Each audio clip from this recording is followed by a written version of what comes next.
Welcome to What the Heck, where we ask what happens when your security team becomes blind to alerts because they are just too many to handle. This is the cybersecurity confession booth where anonymous practitioners share real security incidents and our expert panel breaks down what went wrong and how to do better. I'm Rayna Stamboliyska, CEO at our Strategy and the practitioner in residence at the Paris-based Center for Internet and Society. Today, you will learn how alert fatigue, geographic false positives, and social engineering attacks can turn a drowning security operations center into a ransomware victim.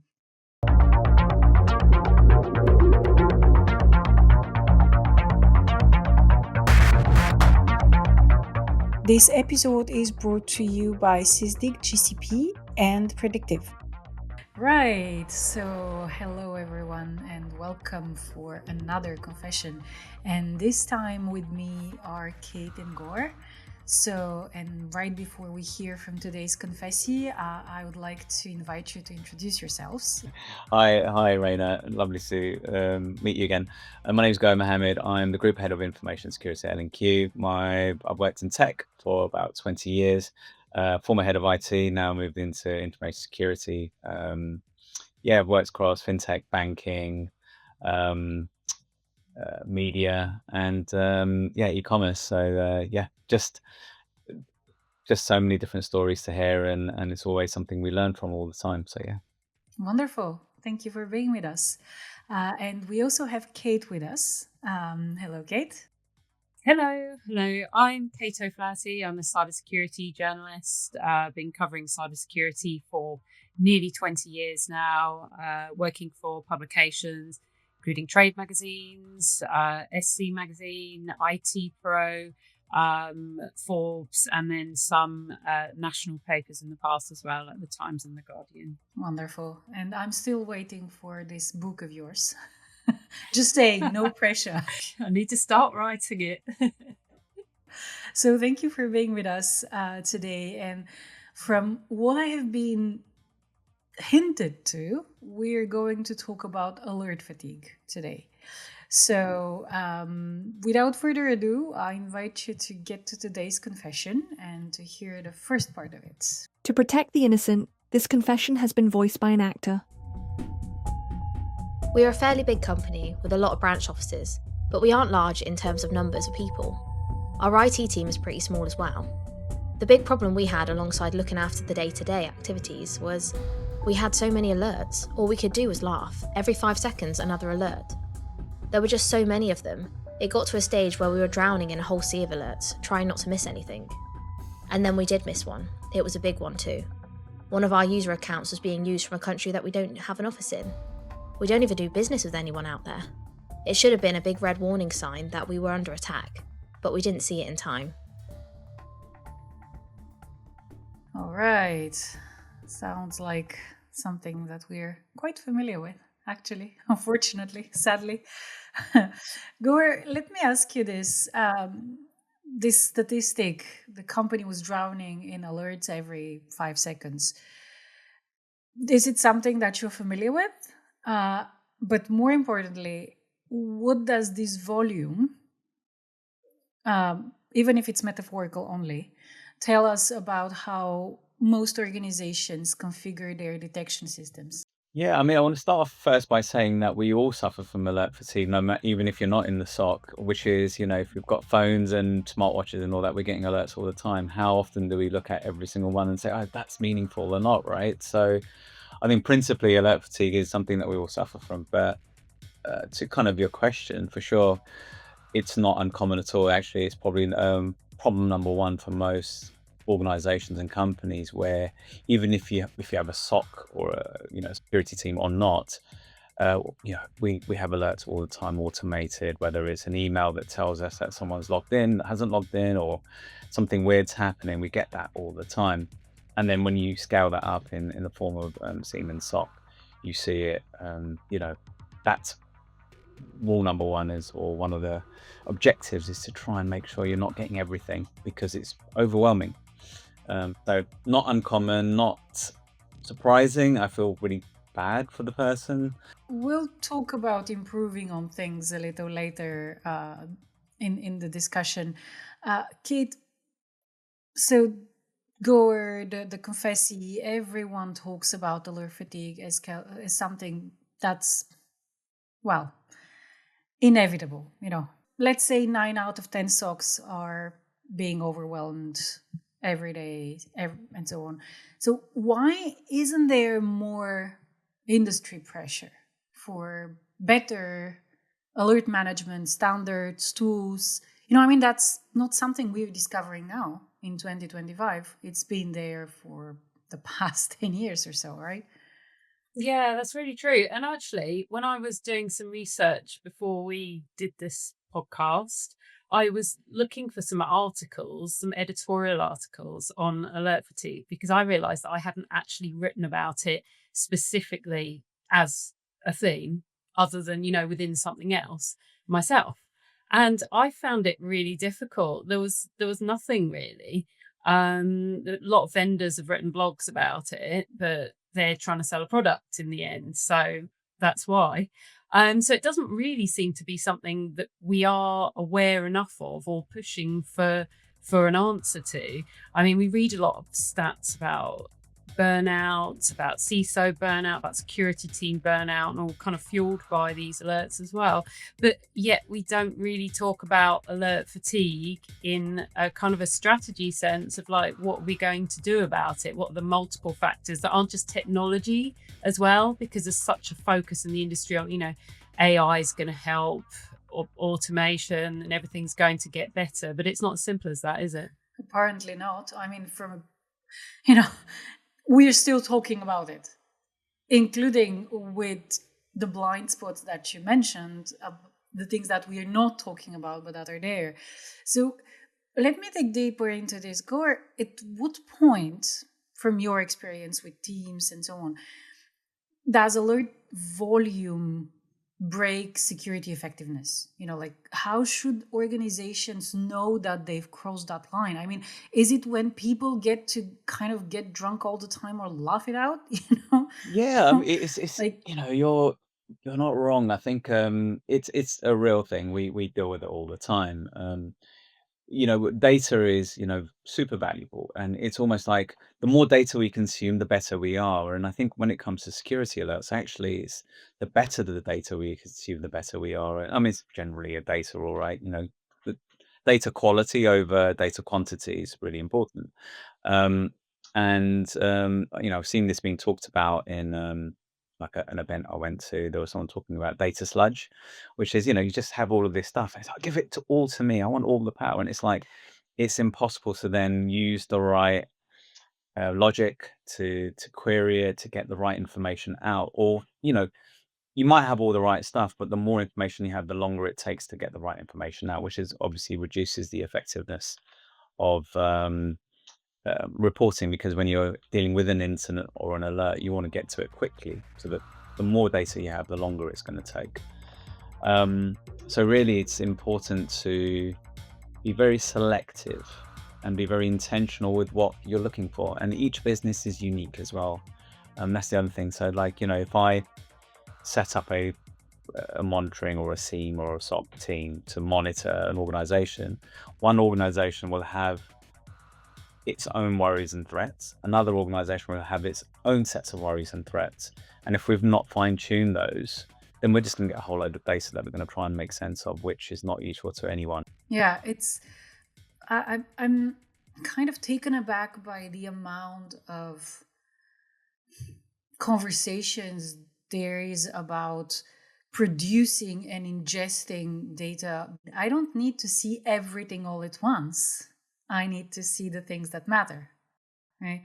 So, and which gets me to a question for you, Kate, like this. So they say they're a fairly big company, right? With a small IT team. And I'm assuming, they include the cybersecurity staff there in the IT team.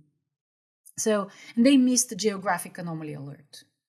How common is, let's say, the resource skill mismatch across the industry that we're looking at here? Well, we know there's a skills gap in cybersecurity. it seems to be kind of at all levels at the moment from the latest stats. There's a lot of gap in the kind of entry level as well, because we're waiting for people to kind of come up and enter the industry from kind of multiple areas.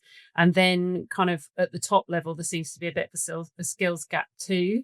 So I guess the issue really is budgets here, isn't it? Because people aren't putting enough resources into security. They're not spending enough. Why have you got a tiny team if you're a huge company? It doesn't make sense. And it seems like this might be one of those companies that might have learnt kind of retrospectively after something happened, after a cyber attack, and then thought, hey, actually, maybe we should allocate some budget to this. Maybe we should be employing more people on the team so the people who are employed aren't overwhelmed in the terms of the amount of alerts they're getting. Yeah, I think you're right, Kate. I think the mismatch is definitely there. I think for me, being in technology, working in technology, I think we lack a little bit of creativity. We're very logical as an industry in tech, and we like, we follow, but that's what we're good at. It's our strength. But actually, in terms of creativity and looking at how do we solve the problem around the gaps in this case, right? Not enough resources to deal with the volume of work. Um, the creativity helps us deal with some of these things more dynamically, so you can work with a leaner team. And I say this because it resonates with me. When I first joined my organization where I'm at, it was me and one person. Now we're a team of 9 people. A significant increase, and that's because we've proved it. But it was about how do we, it's such an age-old problem or conversation, which is how do we do more with less? Actually, for me, it's how do we become efficient with what we have? So the alerts was, we're not going to, we had a lean team, so let's be really deliberate with what we're looking at, even if it's looking at those really high alerts. Let's just focus on that because the team's not capable. So until such a time that you can build a use case, and it's really sad that it sounds like this organization learned the hard way dealing with the incident and then scaling up operations rather than scaling up operations to deal with the incidents. Piggybacking on this, I mean, your feedback confirms something, that's been in the air, let's say, for some time, that alert fatigue is both a technical problem, a management problem.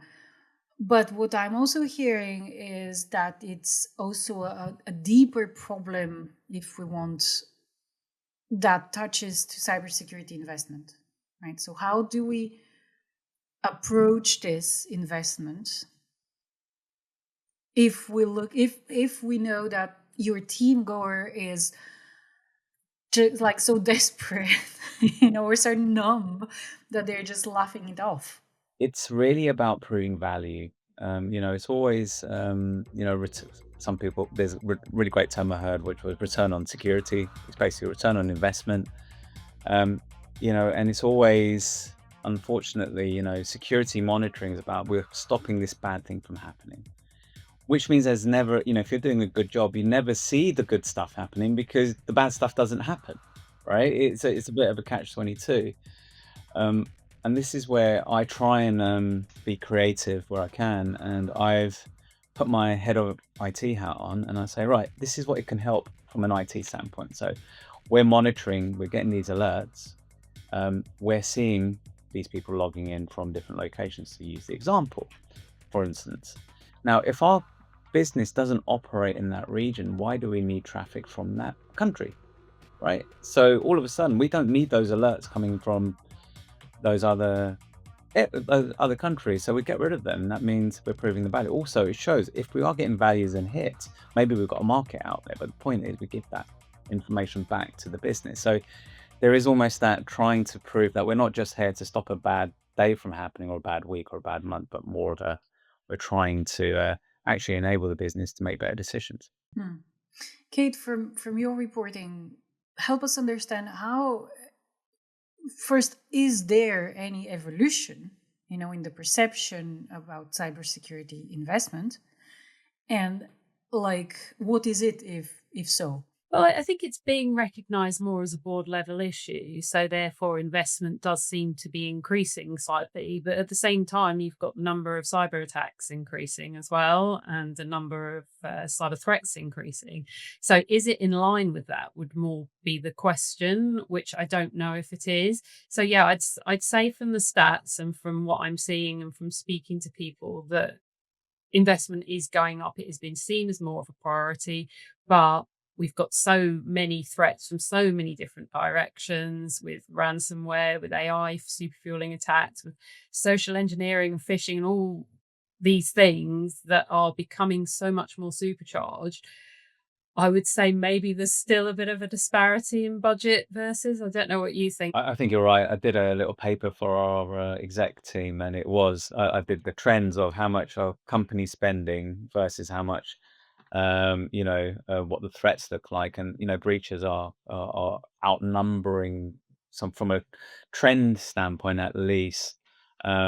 So that the number of attacks, the number of breaches, of ransomware, all of that stuff is exceeding the amount of investment. So we should see them running alongside each other, if not investment being above. We're seeing some changes from individuals who have experienced it. So I think exec members and leaders who've experienced it come at the problem and at the conversation very differently to those that have never experienced it. And when they have experiences, they realize that everything stops, business stops. No one is talking about anything apart from that.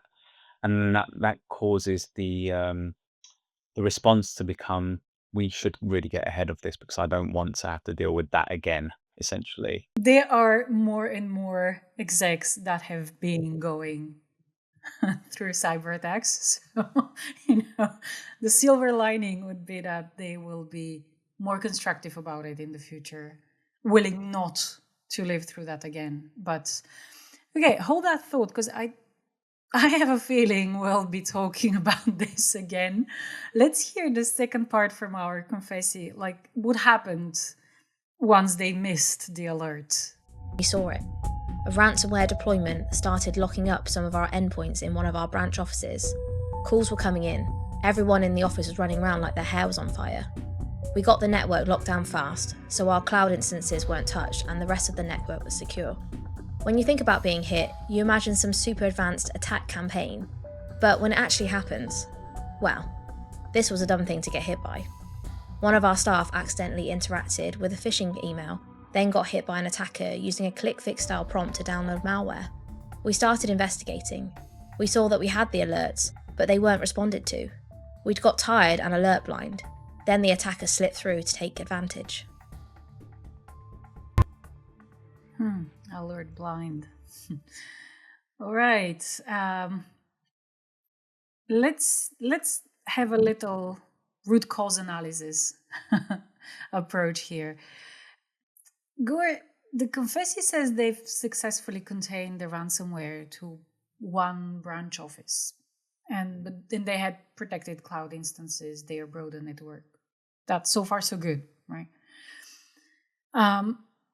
They doesn't say the time span of this, right? But still, let's see the glass half full and decide that this is a success, a rapid containment success. What does it tell us about the effectiveness of network segmentation as a defense strategy, especially in organizations dealing with alert fatigue, like the case here?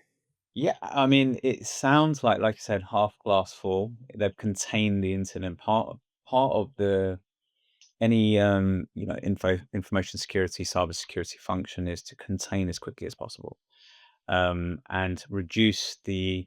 Some people like to call it blast radius, some impact radius. Ultimately, that seems like what they've done. So, funnily enough, we had one of the companies I worked at. We had a network that was so complex that even when we did pen testing, they couldn't navigate around.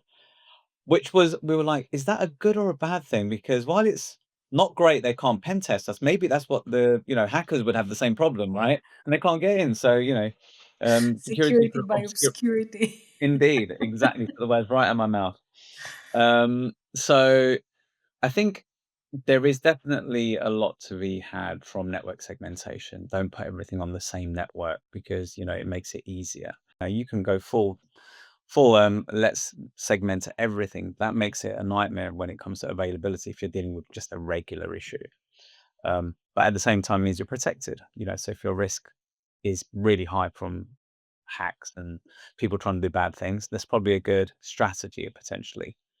Versus, well, actually, you know what? We're pretty well and it looks like they had defense in depth by the sounds of it, because, if you don't have defense in depth, then what is likely to happen? Those things will transpire and propagate much wider. However, we haven't heard the full story yet, so I don't know. But it sounds like they've got some level of control over it, which is much better than it sounded like at the first one, which was, we've been hit and we've got too many things going on and not enough people. So Yeah, right. That was also my impression. And I'm actually surprised that they managed to kind of say compensate, if you like, for bad detection. Well, imperfect detection. I'm trying to be polite here.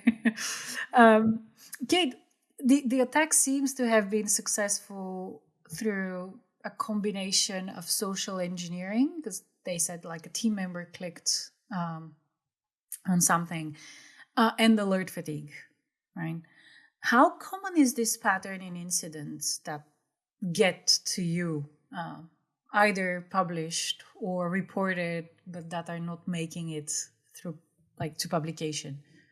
Let's say it's really common. In terms of, there is often a kind of a breach before the breach happens, and that breach is to do with a person being socially engineered on LinkedIn or one of the other main sites. I think LinkedIn's quite popular at the moment. Scattered Spider tends to use social engineering as a initial access vector. So yeah, I mean, I think it's very common that this combinations happening. I can't give you exact stats because it's too few that I would actually be told this information from, whether off or on the record.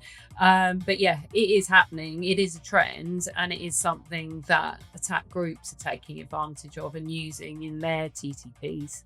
Earlier, you mentioned there are very few actual reporting pieces on alert fatigue, right, outside of the marketing content by vendors.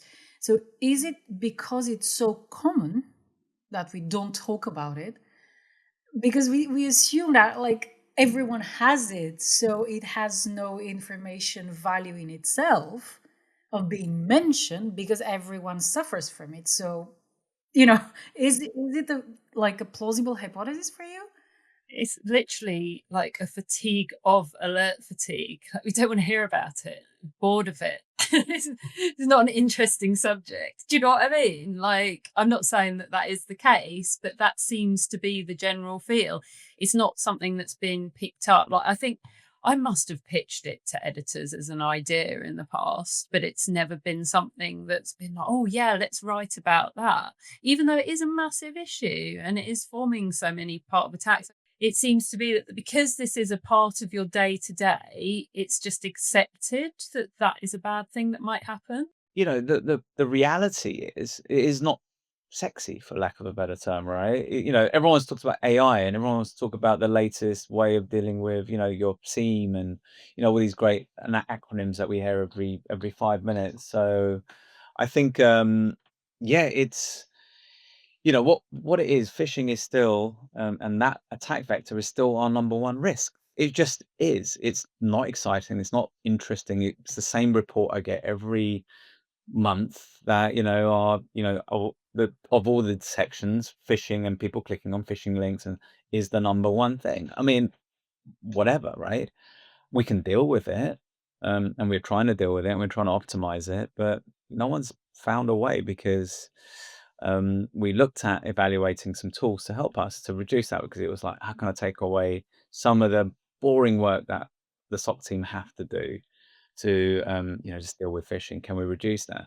The issue was the tools that we evaluated were starting to then clean up legitimate emails that could have reputational impact to us, because all of a sudden they're blocking the real complaints and problems that come in, that we should respond to, because they're using similar mechanisms that tools detect.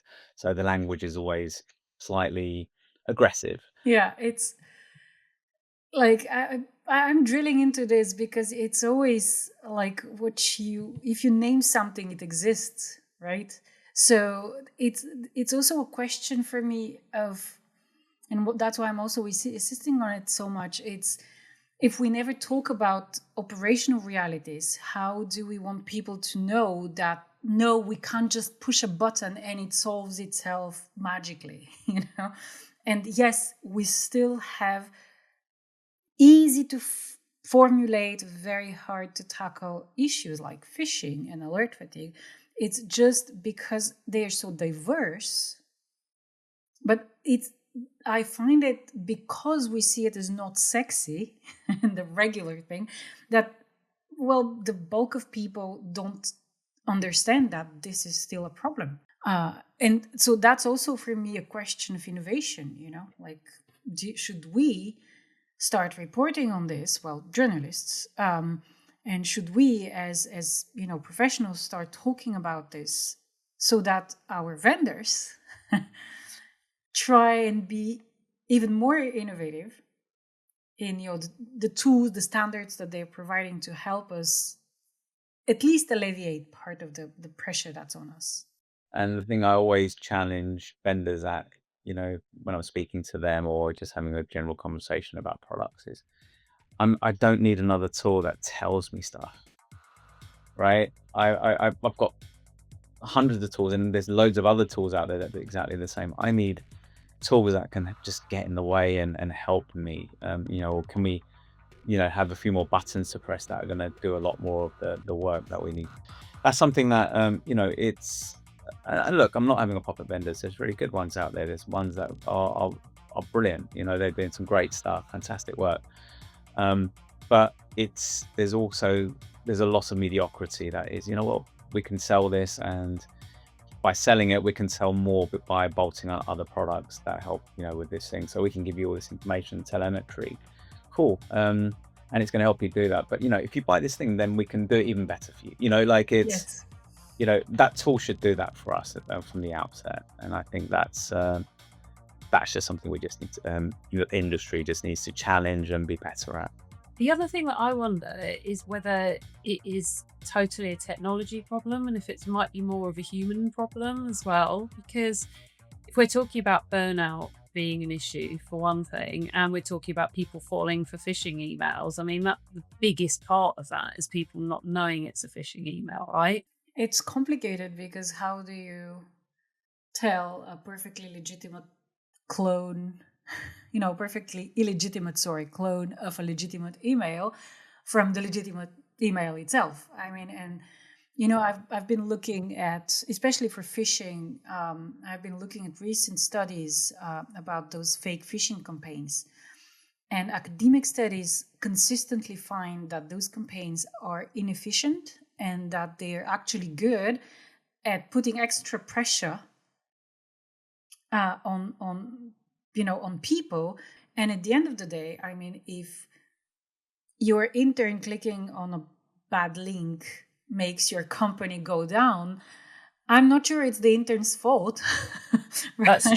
But I don't kind of mean blaming people and, individuals being tricked and stuff like that, but more kind of on a broader awareness sort of thing of just everyone being involved and being aware and being on board with kind of the changing threat. Maybe it's just me that I'm boring and I like and find security interesting. And if it was me being trained in this, I'd be like, yeah, what's going on?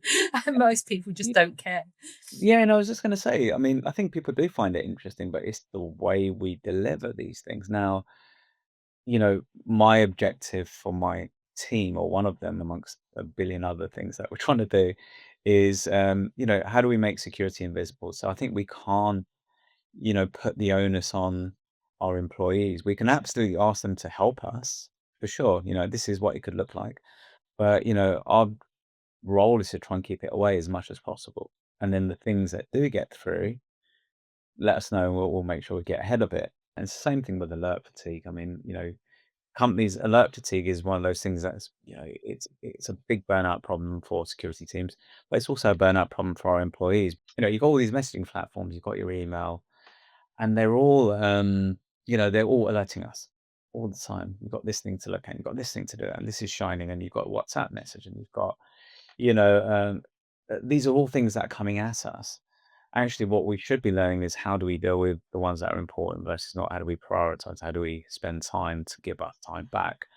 And it's the same thing with, the teams. It's not down to one person in the SOC team to look at alerts and say, this is right, this is wrong. Peer reviews, collective intelligence, is that collective hive thinking to say, right, this is now something that's going to help us. Interesting. Keep this, because we'll talk more about in the third part about lessons learned and how to do better. But before we get to it, I just have one question for you, Kate, because something triggered me in the way that the confessee, explained what happened. They said it's a dumb thing to get hit by, something like this, I'm used to reading, it was a very sophisticated thing. Like, we're so good. That it has to be something extraordinary that hit us, for us to get pumped, Is it normalizing breaches by downplaying them, simple mistakes? Or is it kind of becoming more sincere in the way, breached people talk to you? Like, how is this evolving? Because crisis communication, talking about things that we missed, this is not going away. Right. No, I mean, this is a candid confession as opposed to a press statement, which is going to differ completely in its tone, especially since this person's completely anonymous in every way.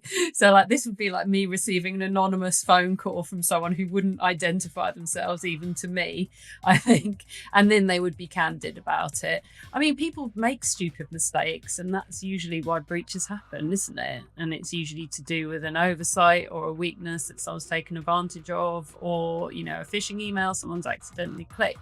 So I mean, the initial access is usually because of a mistake, and that's fine. But yes, it is usually a persistent, sophisticated threat that came from a nation state threat actor or something like that, and that's what the official statement's going to be, especially for kind of critical services. I'm thinking of a particular healthcare company that came out breached a couple of years ago, and their statement, and actually what subsequently came out later about the way they'd handled the breach. I'm not going to mention any names because I probably shouldn't on here. I don't know if we're allowed. But it's always terrible in the actual official statement. But when we see them called up for whatever reason, whether it be in front of like a government or the Senate committee, then the truth comes out. Yeah, I'm just curious about, it's not a simple balance to strike.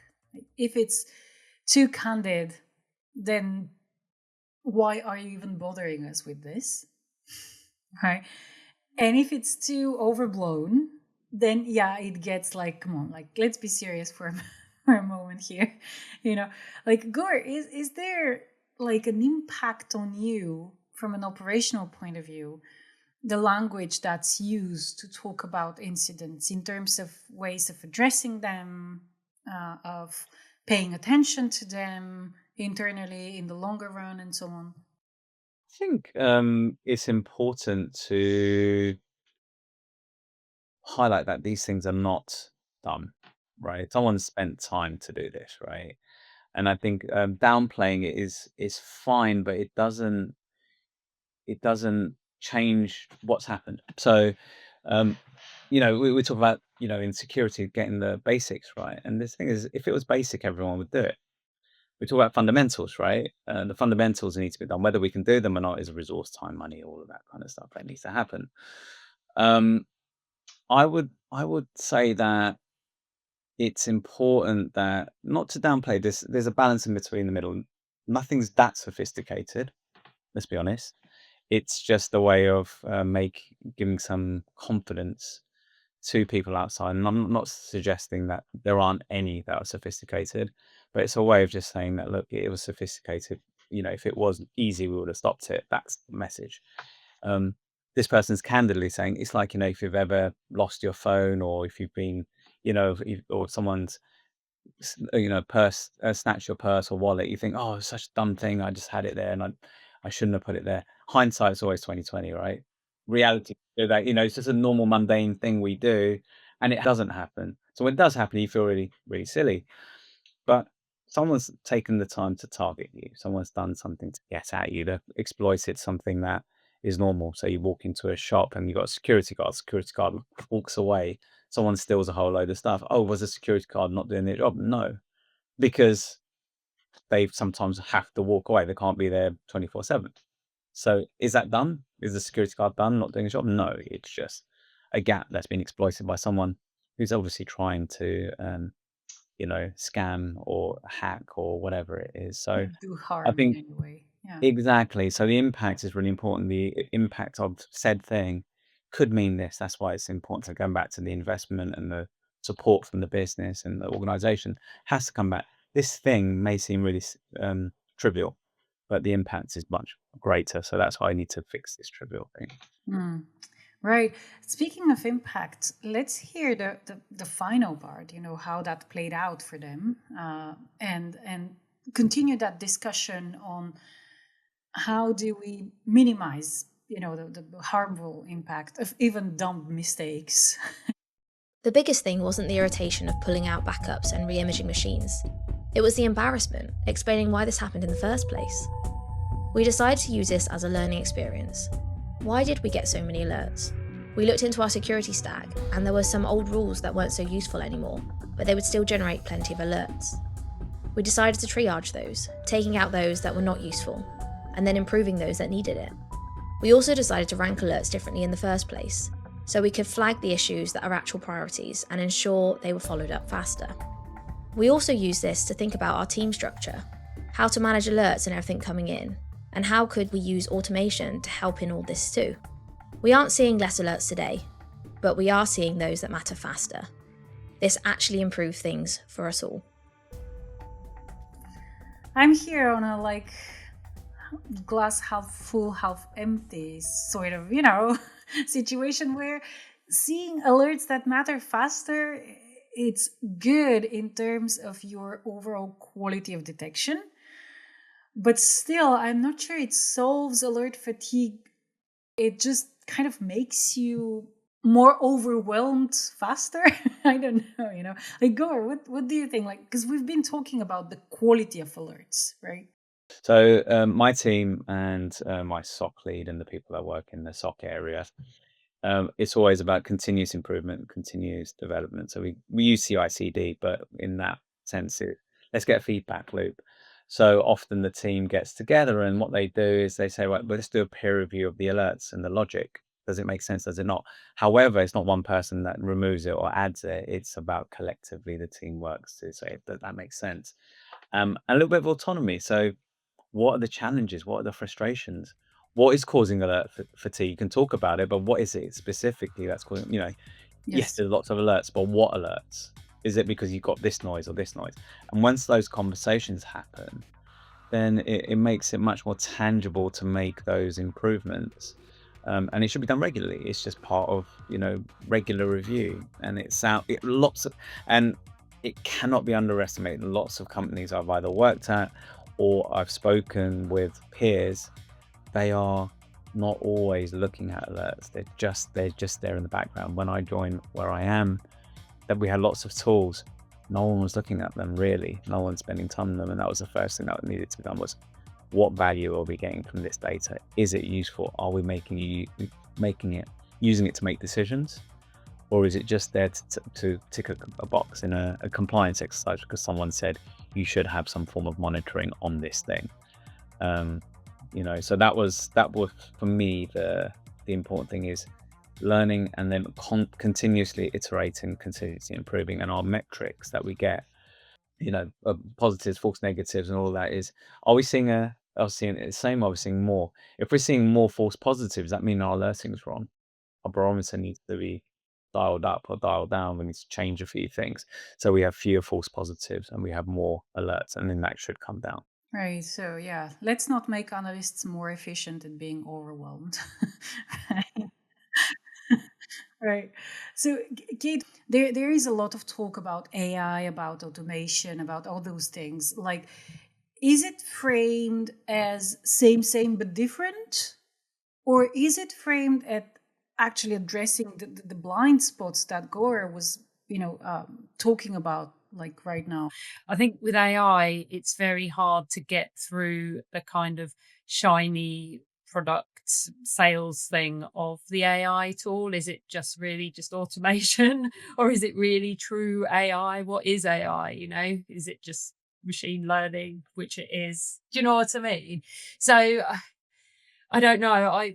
I don't want to say that the tools are able to do this because I don't really know, because I don't use them in my day to day. I know they're very much wanting to sell these tools as something that are going to solve all your problems and prioritize the alerts for you, and be very accurate in doing so. But I think that would be something that you'd only know having used them and whether they work that well. I don't think we'd have this issue if they worked that well, would we? Alert management requires continuous tuning. You were mentioning this earlier.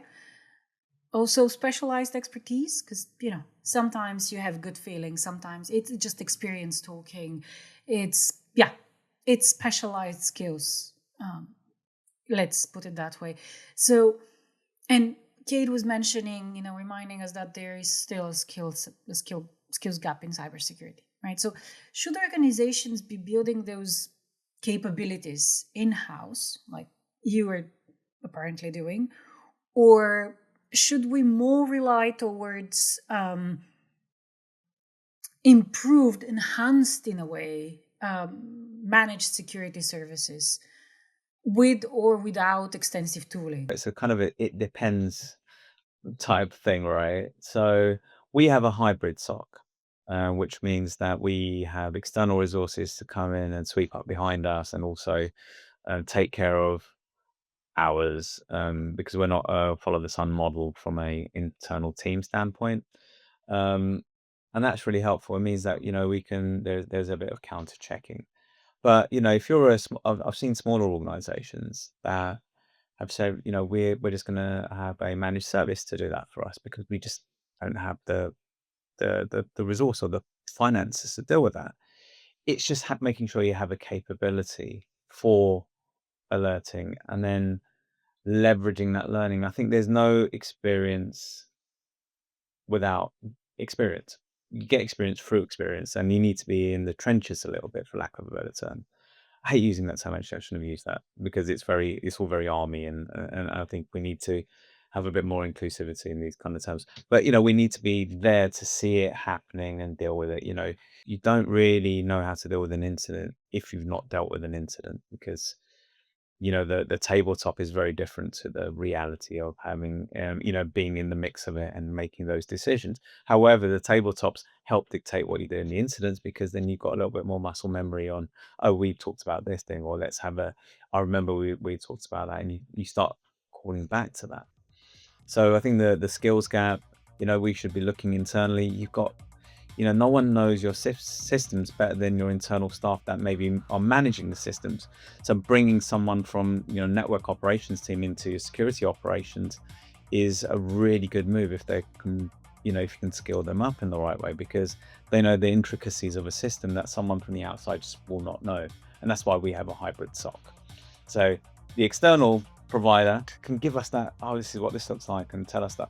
But if they don't know a specific person is a high risk employee or a highly attacked person, then we may miss the alert on that person. Whereas my team internally, we're like, oh yeah, that person, they get a lot of this stuff, and we've seen them maybe do that thing before.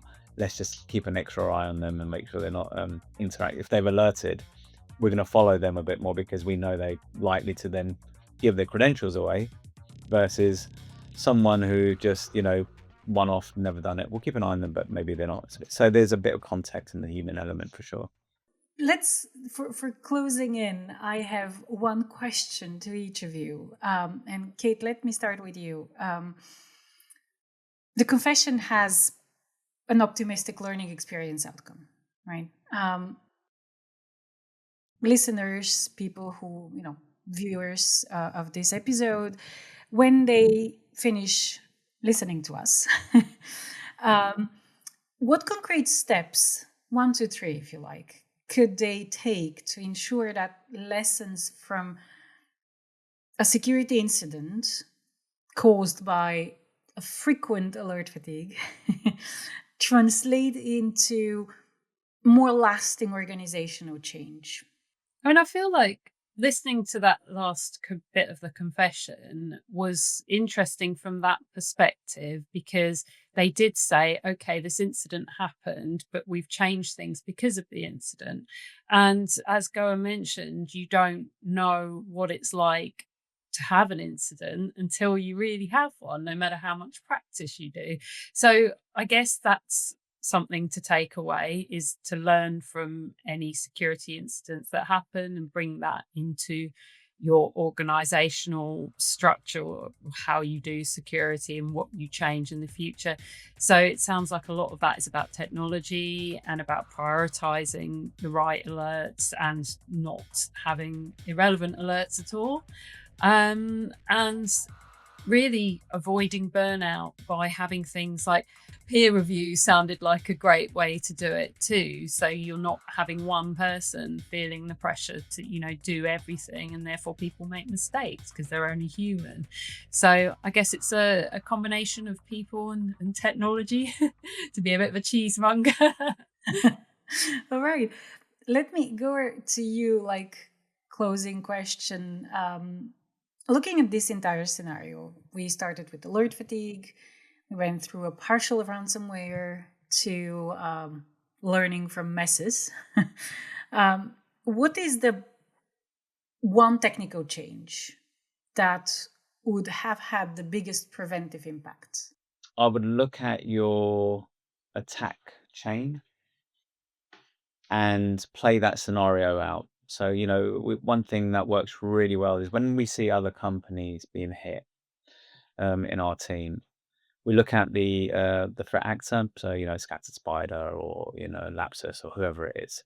We look at what mechanism they use, and then we would test ourselves against that through a tabletop. So, we can use MITRE ATT&CK framework, but actually you can just look at, right, if that happened to us, could we stop it at phase 1, which could be, is someone able to speak to someone and get those credentials, for instance? How could they do that? And what measures do we have in place? Okay, step 2. And then following that thread through gives you a really good view. And that's proactive. I mean, you don't want to use someone else's misfortune for your own benefit. But I think, collectively, I think we should all do that as a community anyway. And then from sharing that information, we can test ourselves and then shore that up. Then, kind of in terms of the incident itself, regular governance review. Governance is underrated, in my opinion. People just don't put governance highly enough. It's, it's boring stuff, but it's actually the stuff that keeps you in a good place. So, that one account that someone's exploited that was left open, if you regularly review all your accounts for activity once a month, once a week, once a quarter even, could reduce the likelihood of that being exploited, and in the event, stop that bad thing from happening. So, can't be underestimated. I'm not saying do bureaucracy, absolutely not, but that's just good practice. So kind of a combination of play the scenario. It's really great for the team, by the way. They love that stuff. It's exciting, it's fun. They want to get, my SOC lead is like, sometimes there's nothing major's happening. It's like, we need something to happen so it keeps the team sharp. I mean, I don't wish it, but it's true. So it is about trying that stuff, using every incident as an opportunity to learn, whether it's impactful or not, and gamifying it, making it interesting, using the team, leading it, asking the teams to lead some of those changes, or at least proposing it, rather than it being you must do this is now what you do. See you later, won't speak to you until something happens. Thank you for being very forthcoming and very sincere and very constructive as well. And well, good luck to our confessee with the next level of alert fatigue. Thank you so much. You're very welcome. It's been interesting for sure. Thank you. This episode is brought to you by Sysdig GCP and Predictive. And that's another confession processed in our cybersecurity confession booth. Grab your companion resources from the show notes and share this episode with your security team. We're all facing these challenges together.